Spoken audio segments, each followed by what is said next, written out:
গুলো শান্তিপূর্ণভাবে এক্সচেঞ্জ হয়েছে, সমাধান তো হয়েছে।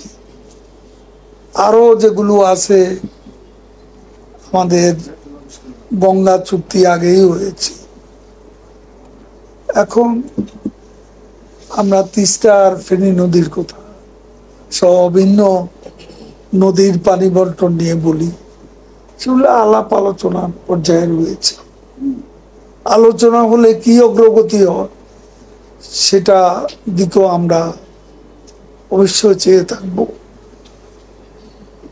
আর দুই প্রধানমন্ত্রী কি কি বিষয় আলাপ করবেন, ওয়ান অন ওয়ানও আলোচনা হবে, আমি তো বলতে পারছি না।